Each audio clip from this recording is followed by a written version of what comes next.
hakim.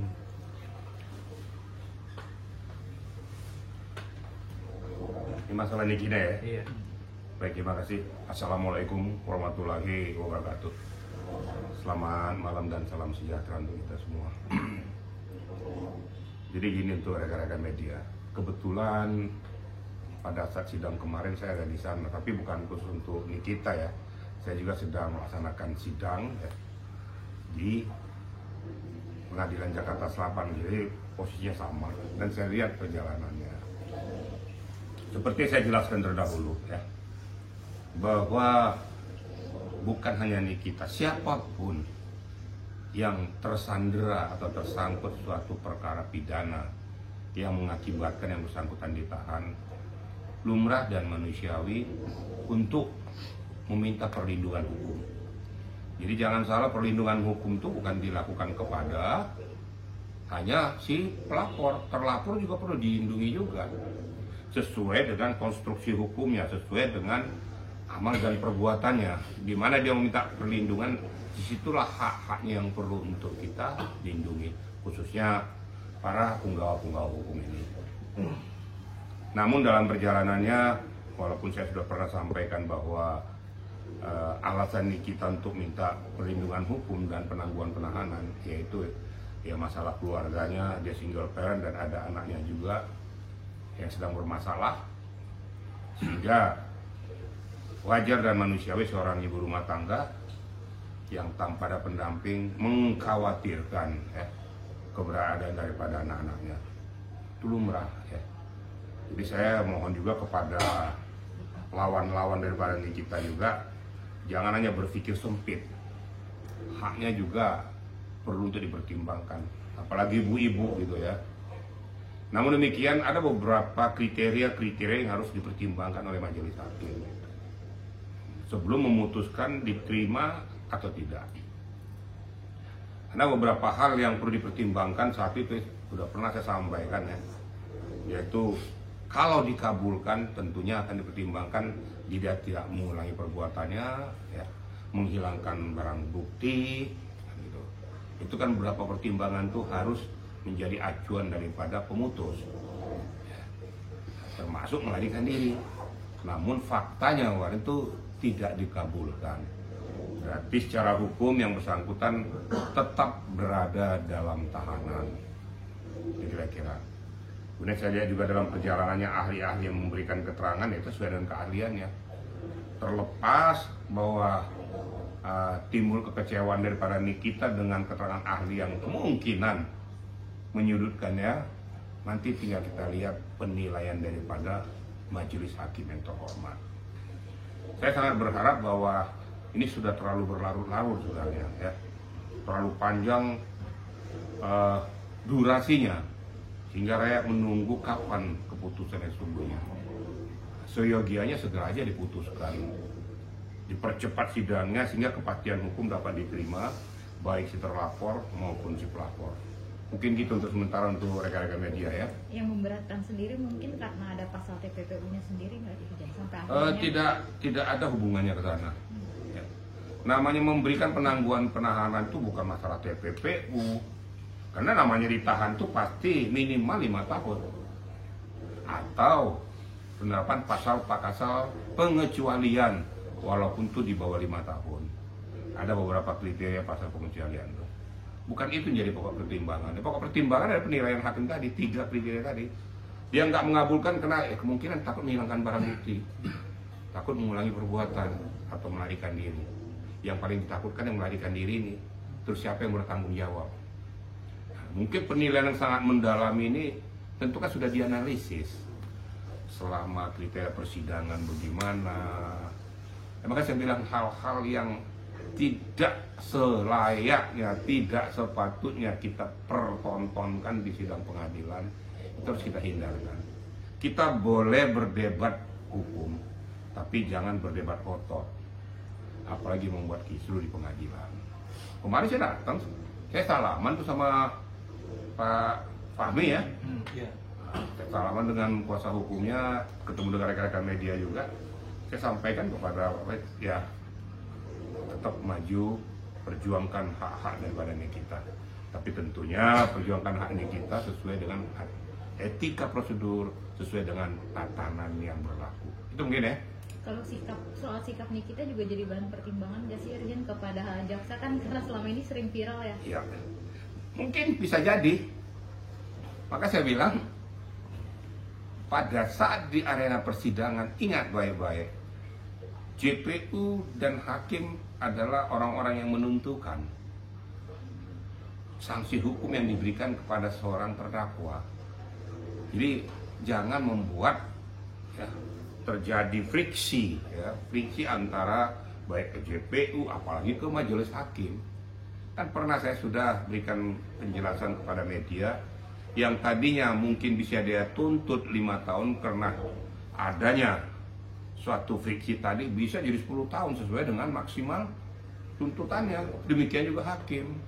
Ini pelajaran buat para terdakwa yang sedang didudukan sebagai pesakitan. Jangan pertontonkan keangkuhan kita, jangan kita pertontonkan arogansi kita. Tapi ayo kita debat hukum yang benar. Buktikan di pengadilan kau punya ahli, punya saksi, punya bukti yang bisa menganulir atau mengamputasi dakwaan yang diberikan oleh JPU tersebut. Nah, dengan argumentasi hukum ini mungkin ada penilaian nanti daripada pihak majelis hakim, layak atau dikurangi atau mungkin bisa frispak. Tidak untuk kemungkinan. Itu kira-kira ya. Saya sudah curiga juga pada saat keputusan selah itu bahwa hakim mengatakan kita masuk pada materi pokok perkara. Saya sudah curiganya saya pasti berlanjut. Pasti kalau sudah masuk pada materi pokok perkara, ya berarti kriteria daripada perbuatan tindak pidananya itu sudah 75% ke atas. Ya, tinggal nanti masalah berat ringannya tergantung daripada ajang pembuktian yang ada di pengadilan, baik daripada si pelapor maupun si terdakwa itu sendiri. Itu kira-kira ya. Jenderal, ini kan juga menjadi banyak pertanyaan ya di kalangan rakyat karena posisinya di sidang ini ditunda karena Nikita sakit. Setelah Nikita sakit, Mail juga ikutan sakit nih Jenderal. Sebenarnya sistem izin untuk sidang itu seperti apa sih Jenderal agar bisa itu oleh hakim? Jadi begini ya, bukan sidang ditunda ya, tapi Zoom ya, online ya. Beda kalau sidang ditunda itu berarti tidak berlanjut sidangnya. Tapi kalau dilakukan secara online, itu mungkin ada beberapa pertimbangan daripada hakim. Yang pertama, ya kemungkinan untuk mencegah situasi di mana pengunjung mungkin membludak dan bisa membuat kisruh pengadilan, akhirnya dibuat itu online. Bisa aja. Bisa juga karena kondisi fisik daripada yang bersangkutan kurang memungkinkan untuk dibawa ke arena sidang terbuka tersebut. Sehingga hakim memutuskan kita lakukan sidang online. Itu sah-sah saja, itu kewenangan hak prerogatif hakim yang tidak bisa diamputasi oleh siapapun. Gak usah kita berandai-andai, kalau hakim sudah mengambil langkah itu berarti ada pertimbangan-pertimbangan hukum, pertimbangan-pertimbangan kemanusiaan yang dilakukannya, kemudian ada juga pertimbangan-pertimbangan daripada lingkungan yang memungkinkan bisa akan merusak agenda persidangan. Banyak pertimbangan tuh.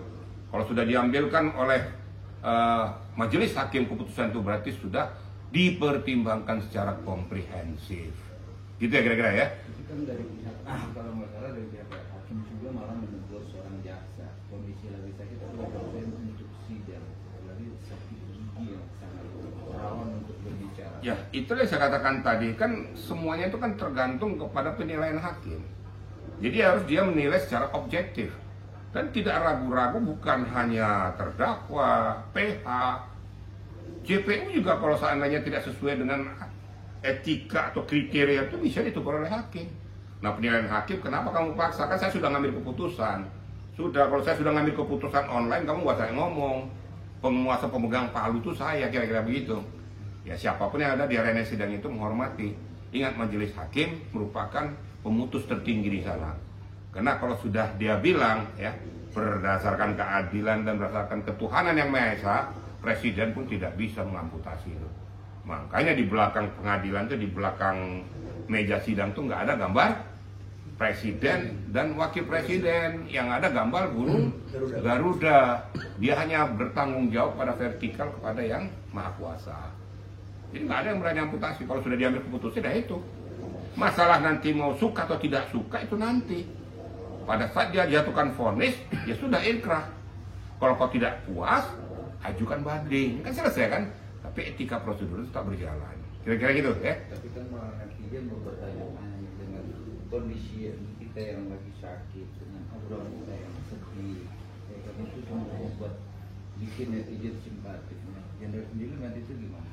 Saya tidak mau menilai terlalu dalam. Ya. Dia dalam kondisi sakit, karena kondisi terpuruk dan lain sebagainya. Yang tahu tanyakan kepada Nikita Mirzani. Jangan tanyakan saya. Ya kalau kamu tanyakan saya bagaimana kondisi itu, berarti seolah-olah kehidupan sehari-hari Nikita saya tahu. Tapi kan netizen ini Netizen saya sah-sah saja, netizen kadang-kadang ya begitu.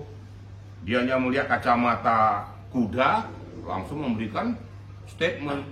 Kan pernah saya ngomong kemarin tuh, fans siapapun jangan gunakan kacamata kuda, jangan jadi fans buta, fans objektif sesuai dengan realita yang ada.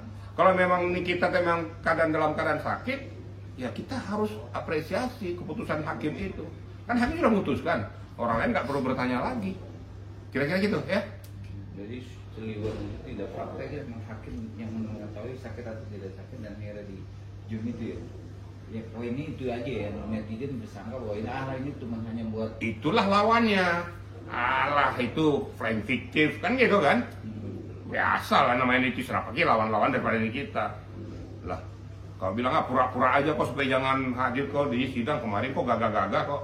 Namanya kondisi fisik seseorang kan kita tidak bisa duga. Sekarang dia kondisi segar bugar atau besok dia ambruk.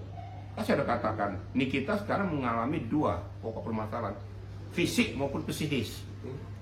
Itu sudah lumrah, itu manusiawi loh ya. Kita aja enak-enak ngomong ngalah loh kayak gini. Tapi yang mengalami itu, gimana, sama seperti apa? Yang sidang-sidang sekarang anggota polisi itu. Lo enak aja ngomong, tapi yang ngerasakan itu gitu loh. Jadi kita jangan menjustis orang. Seketika hakim sudah memutuskan peristiwa itu bahwa dia harus online, hormati. Gak usah pakai komentar-komentar lagi. Supaya ini negara demokrasi, tapi demokrasi kau pimpin. Jangan suka-sukamu, sesuai dengan kehendak hatimu. Besok-besok kau kasih komentar apa lagi nanti kan gitu. Kira-kira gitu ya. Oke? Kan enak kan?